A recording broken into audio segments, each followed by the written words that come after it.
আমরা আজকে পান बनारसी খাইকে পান बनारस পান খেলাম প্রথমবার, জীবন অবস্থা খারাপ। বেনারসের পান, আর এদো গলি বেদো গলি, মণিকর্ণিকা ঘাটের মহানি আমার গলি। আমরা যাচ্ছি বেনারসের মণিকর্ণিকা ঘাট, মরা যেখানে বিখ্যাত, মানে মরা পোড়ানোর জন্য 24 ঘন্টা মরা পোড়ায়। তার মধ্যে আমরা চারটে রয়েছি, ট্রেনকে ফিরঙ্গি আর কি যেন এখন রাত 11:15 বাজে। নন্দী সামনে। এক একজন তো অনেক কথা বলছে যে ওখানে সারা রাত কাটাই দিবে ঘাটে। বলো নাম কি করা মণিকর্ণিকা ঘাটে? মণিকর্ণিকা ঘাটে আর এখন আমাদের জপ যজ্ঞ চলবে। জপযজ্ঞ, জপ নাম যজ্ঞ কতক্ষণ চলবে? মহামৃত্যুঞ্জয় যতক্ষণ পারি করতে থাকবো। সারা রাত আজকে সারাদিন রাত্রি ধরে খালি মায়ের বাবার জপ করেছি, মায়ের প্রণাম করেছি, খুবই আনন্দ গেছে।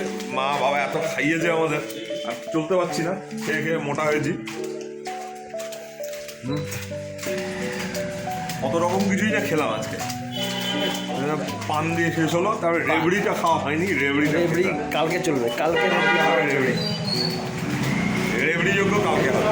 এটা ভারতের সবথেকে পুরনো শহর, যেখানে পৌঁছে আপনি আপনার জীবনকে উপলব্ধি করতে পারেন। এ শহর যেমন বাঁচতে শেখায়, তেমন মৃত্যুকেও এ শহর উদযাপন করে, যেখানের প্রতিটা খাবারে আছে আলাদা একটা স্বাদ। হাট প্রত্যেকটা ঘাটে লুকিয়ে আছে অনেক প্রাচীন ইতিহাস, আর যেখানের প্রত্যেকটা গলিতে পাবেন নতুন এক গল্প। সেটাই হলো বাঙালি বেনারস। একদিকে দ্বাদশ জ্যোতির্লিঙ্গের অন্যতম কাশী বিশ্বনাথ মন্দিরে পুজো দেওয়া হোক, কিংবা গঙ্গায় পূর্ণ স্নান, বা নৌকা ভ্রমণ, কিংবা বেনারসের দারুণ সব খাবার দাবার, আর সঙ্গে দশাশ্বমেধ ঘাটের সন্ধ্যার মোহময়ী গঙ্গা আরতি দেখা, সবকিছু মিলিয়ে বাঙালির কাছে এই বেনারস ভ্রমণ কিন্তু বেশ জনপ্রিয়। তাই আজকের এই পর্বে 2 রাত 3 দিনের ছোট্ট সুন্দর বেনারস ভ্রমণ গাইড তুলে ধরবো আপনাদের জন্য। কোথায় থাকবেন, কোথায় খাবেন, কত খরচ হবে, কি বা ঘুরে দেখবেন, সমস্ত কিছু ইনফরমেশন নিয়েই আজকের এই ভিডিওটা সাজানো। তাই আশা করব পুরো ভিডিওটা দেখবেন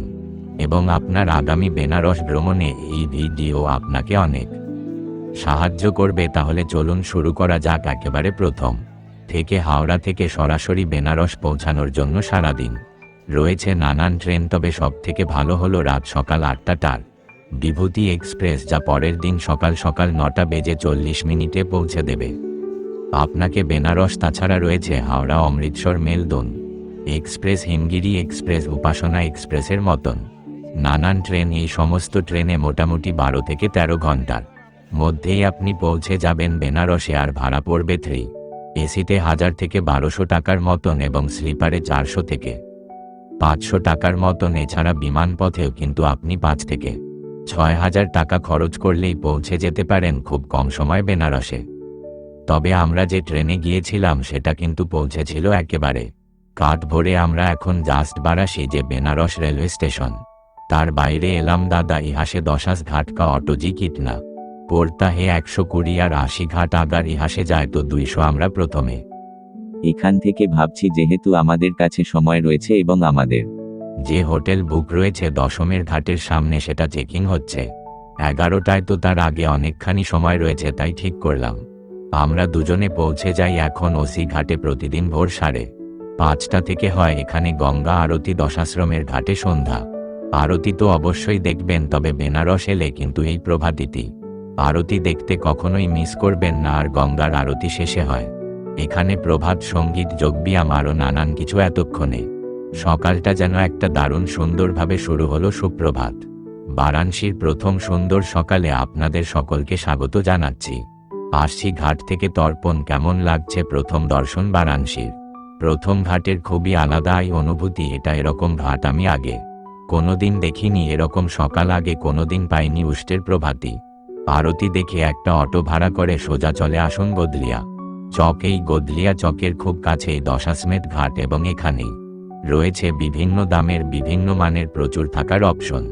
আমাদের একদম হোটেল ছিল দশাশ্বমেধ ঘাটের পাশেই, মাত্র 1 মিনিট পায়ে হাঁটা দূরত্বে নাম লিবার্টি গেস্ট হাউস। এছাড়া এই দশমেধ ঘাটের আশেপাশে রয়েছে প্রচুর হোস্টেল, গেস্ট হাউস এবং নানা হচ্ছে আমাদের রুম। 103 নাম্বার রুম এই হচ্ছে সুন্দর একদম অহনবাই ঘাটের পাশে রুম। কেমন দারুণ, বেশ ভালো, পরিষ্কার পরিষ্কার। এইদিকে আয়না রয়েছে, এদিকে ওয়াশরুম রয়েছে, আই থিঙ্ক এদিকে টিভি রয়েছে, এদিকে বিছানা রয়েছে। বিছানা 3 জনের জন্য এনাফ। দুদিনে মানে 2 রাত আমরা এখানে থাকবো। 2 রাতের জন্য এই রুমটা ভাড়া পড়েছে টোটাল 2780 আর থেকে মাত্র 1 মিনিটও নয়। এরপর হোটেলে একটু বিশ্রাম করে ব্যাগপত্র রেখে বেরিয়ে পড়ুন ব্রেকফাস্ট করার জন্য। বেনারস তীর্থস্থান হিসেবে যতটা জনপ্রিয় তার খাবার দাবারের জন্য কিন্তু ঠিক ততটাই জনপ্রিয়, আর সেই জন্যই বেনারসের নানান সুন্দর শহর, রঙিন গলি বেরিয়ে আমরা এখন চলেছি সেই বিখ্যাত রাম ভান্ডারে। রাম ভান্ডার ঠিক এভাবেই একে ওকে জিজ্ঞাসা করে এগুলি ওগুলি ঘুরে যখন প্রথমবার নাকে এলো গরম গরম কচুরি ভাজার গন্ধ, বুঝে গেলাম পৌঁছে গেছি আমরা। আমাদের বাইরে একজন বললেন যেখানে ভিড় সেটাই জানবেন, নাম ভান্ডার। আমি আর অর্থ হলাম কত ভিড় হবে। আর আমাদের কলকাতাতেও কচুরির দোকানে ভিড় হয়, কিন্তু এখানে এসে যেটা দেখলাম সেটা এখন থেকে 45 মিনিট দাঁড়াতে হবে কচুরির জন্য। এবং এখন বেলা সকাল 10টা বাজছে। টোকেন ওয়াইজ 117 নাম্বারে আমাদের নাম, 103 চলছে আই গেস। এবং এখানে ছোটা কচুরি যেটা বিখ্যাত সেটাও নেই, আলু কচুরি সেটাও নেই, শুধুমাত্র কচুরি যেটা রয়েছে সেটাই রয়েছে এবং সেটাই অর্ডার। দাম 60 টাকা। টাকা প্লেট 2 পিস করে থাকে, তাই না অহত্যা মিনিট 30 লাইন দিয়ে গরম গরম রাম ভান্ডারে খেয়ে এরপর আমরা চলে এলাম বেনারসের আরেকটা শীতকালের বিখ্যাত খাবার মালাইও খেতে। রাস্তার ধারে এরকম প্রচুর দোকান রয়েছে যেখানে আপনি অনায়াসেই পেয়ে যাবেন এরকম দারুণ সুস্বাদু মালাইও বেনারসে, কিন্তু খাবার অপশন অনেক, চারিদিকে নানান রকমের খাবার আপনি পেয়ে যাবেন। তবে মন্দিরের আশেপাশের রেস্তোরাঁগুলোতে আপনি পাবেন কেবলমাত্র ভেজ খাবার, আর এই বেনারসেই কয়েকটা রয়েছে বাঙালি রেস্তোরাঁ যেখানে আপনি ভেজের সাথে সাথে পাবেন ননভেজ খাবারও। দুপুরের খাবার পর্ব মিটিয়ে এরপর আমরা চললাম কালভৈরবজির মন্দির দর্শন করতে। বলা হয় কালভৈরবজি এই বেনারসের রক্ষাকর্তা, তার দর্শন না করলে নাকি কাশী বিশ্বনাথের দর্শন করাই বৃথা হয়ে যায়, তাই সবার আগে দর্শন করে আসুন কালভৈরবজির মন্দির। কালভৈরবজির মন্দির দর্শন হয়ে গেলে সোজা চলে আসুন দশাশ্বমেধ ঘাটে। এতক্ষণে দেখবেন গঙ্গারতির প্রস্তুতি শুরু হয়ে গিয়েছে, আর জড়ো হয়েছে প্রায় কয়েকশো মানুষ। যত সময় এগোবে তত বাড়তে থাকবে এই ভিড়, তত বাড়বে মানুষের সংখ্যা, কত বাড়বে গঙ্গা আরতির প্রস্তুতিও। প্রতিদিন সন্ধে 6টা থেকে শুরু হয় এই গঙ্গা আরতি।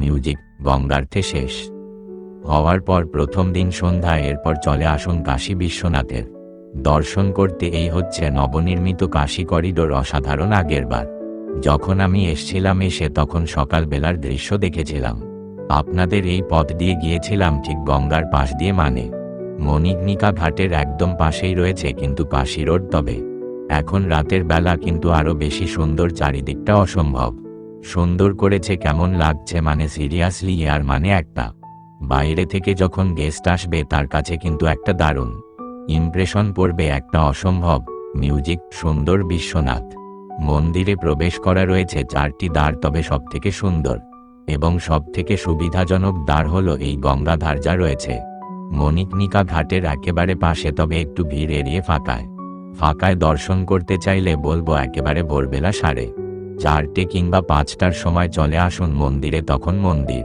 থাকে একেবারে ফাঁকা। কাশী বিশ্বনাথের দর্শন করেই মন্দিরের পাশেই চলে আসুন অন্নপূর্ণা দেবীর মন্দিরে। পারলে এখানে ভোগ প্রসাদও খেয়ে নিতে পারেন বিনামূল্যে। তবে আমি বলবো আমাদের মতন প্রথম দিন সন্ধেবেলা গদুরিয়া চকে পৌঁছে চলে যান কাশী চাট ভান্ডারে। বেনারসের এই চাট কিন্তু বিশ্ববিখ্যাত, আর কাশী চাট ভান্ডারের ক্রেশ কতটা তা এখানকার যে কোনো সময় এলে বাইরের ভিড়টা দেখলেই বুঝতে পারবেন। এখানে নানান রকমের চাট পাওয়া যায়, আমরা সেগুলো একে একে প্রত্যেকটা ট্রাই করেছিলাম, একেবারে টেস্ট ছিল দুর্দান্ত। তাছাড়া রয়েছে এর পাশেই দিনা চাট ভান্ডার, সেটাও কিন্তু একেবারে রেকমেন্ডেড। বেনারস বাঙালির আরেকটা বাড়ি বলা যেতে পারে, কিন্তু বেনারসে আমি আগের বার আর এইবার যে সমস্যাটা সব থেকে বেশি পড়েছি সেটা হচ্ছে এখানে বিশেষ বাঙালি খাবার দাবারের স্পেসিফিক কোন দোকান নেই। যেমন আমরা যে হোটেলটাতে রয়েছি একদম দশাশ্বমেধ ঘাটের থেকে 1 মিনিট আমি লিবার্টি গেস্ট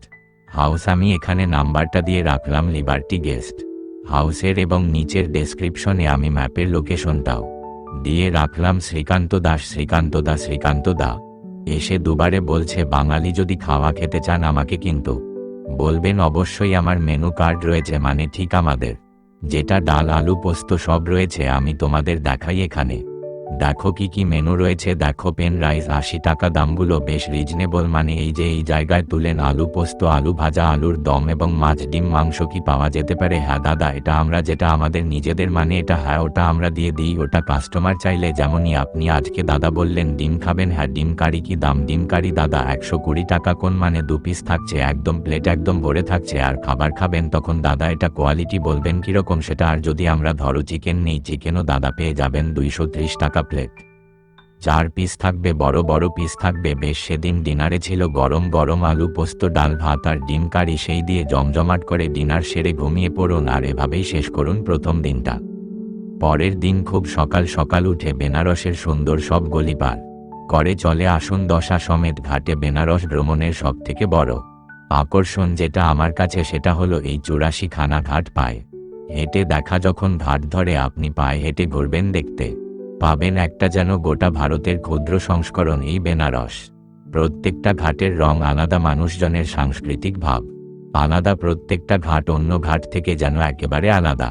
এই একটা অনুভূতি আপনার সারা জীবন সঙ্গে থাকবে। আগার মানে মানিক जाते हैं और फिर यहाँ पे आशी जाते हैं, आशी से फिर यहाँ पे आते हैं 1200-1200 रुपये। अच्छा, अगर मान लीजिए इंजन लेंगे आपको 2000 पागा, आपको पागा 2000 शेयर इन बोर्ड में जाएंगे, तब आपको इमियो हसंतता करना पड़े 1 घंटा 2 घंटा इंजार करना पड़ेगा। আর প্রত্যেকটা পর্যটকদের কাছে বেনারস ভ্রমণের সব থেকে জনপ্রিয় জিনিস হলো এই গঙ্গাপক্ষে সকাল সকাল নৌকা ভ্রমণ। এখন আমরা রয়েছি মহাদেবের নগরীর বারাণীতে, এবং সকাল সকাল গঙ্গাপক্ষে নৌকা বিহার, যেটা কিন্তু সব থেকে বড় আকর্ষণ, সেটা রয়েছে আমার সঙ্গে। রয়েছে আপকা নাম কি বলা কাল সুনীল ভাই, তার নৌকাতে আমরা বেশিটা ঘুরছি না। আমরা জাস্ট দশমেধ ঘাট থেকে নার্দঘাট যাব, নার্দঘাট থেকে মণিকর্ণিকা হয়ে আবার ফিরে আসব, এইভাবে একে একে দশাশ্বমেধ ঘাট থেকে আমরা প্রথমে যাচ্ছি এখন নারদ ঘাট হয়ে 80 ঘাট, আবার একটু পরে ফিরে আসব দশাশ্বমেধ ঘাট হয়ে সব থেকে জনপ্রিয় মণিকা ঘাটে। তবে আমাদের গোটা যাত্রায় ছিল পরিচয় এই শ্রীগাল পাখি, যার দেখা একমাত্র বেনারসে পাবেন শীতকালে। মিউজিক এলেই ললিতা ঘাটো টেম্পল। আচ্ছা, নেপালি টেম্পল হেনা রাজা বলে 24 ঘন্টা ডেড বডি চলে গা আমরা ঘুরতে ঘুরতে এখন পৌঁছে গিয়েছি বেনারসের সব থেকে ফেমাস ঘাট মণিকর্ণিকা ঘাটে। বলা হয় এটা পৃথিবীর এমন একটা ঘাট যেখানে 24x7 দিন রাত সারাক্ষণ চিতা জলে, এবং বেনারসে এবং কাশীতে এই মৃত্যু এটাকে সেলিব্রেট করা হয় পুরাণে বলে। মহাদেবের নগরী বেনারসে নাকি একদা পার্বতীর কানের দুল হারিয়ে যায় গঙ্গা জলে স্নান করার সময়, তাই এই জায়গার নাম হয়ে যায় মণিকর্ণিকা ঘাট। আবার এও জানা যায় ক্রুদ্ধ মহাদেব যখন পার্বতীর দেহ নিয়ে গোটা ব্রহ্মাণ্ড ঘুরছেন, তখন মহাদেবের রাগ কমাতে বিষ্ণুদার চক্রের আঘাতে পার্বতী দেহকে 51টি খণ্ডে ভাগ করেন, এবং 51টি জায়গায় সেই খণ্ড ছড়িয়ে সৃষ্টি হয় 51 সতীপীঠ। বেনারসের সাথে সাথে এই মণিকা ঘাট, কাশী বিশ্বনাথ মন্দির সমস্ত কিছু যেন একে অপরের সঙ্গে জড়িত, এবং এখানকার ইতিহাস পুরাণ সবকিছুই হিন্দু ধর্মে খুব গুরুত্বপূর্ণ। নৌকার ভ্রমণ শেষ করে সেদিন আমরা চলে গিয়েছিলাম বেনারসের বিখ্যাত বাঙালি টোলায় একটা কচুরির দোকানে কচুরি খেতে। সুনীল ভাইয়ের সাথে আমরা কত ঘাটস উপরে, আর 64 ঘাট, 64টি ঘাটসে উপরে এলাম। বলল এখানে লোকাল একটা ভালো প্রচুর দর আছে বন্ধ। তার পাশে দেখলাম আরেকটা রয়েছে, সেখানে এখন ভাজা হচ্ছে, এখানে পুরি হচ্ছে, এখানে রয়েছে গোলাপ জামুন, কলকাতার রসগোল্লা, ওখানে সিঙ্গারা তৈরি হচ্ছে। স্বাদ কেসায় না, এখন অনেক দামি দামি দোকানের থেকে অনেক বেশ ভালো স্বাদ এবং টেস্ট আরও দেয় পনির টনির দিয়ে একদম।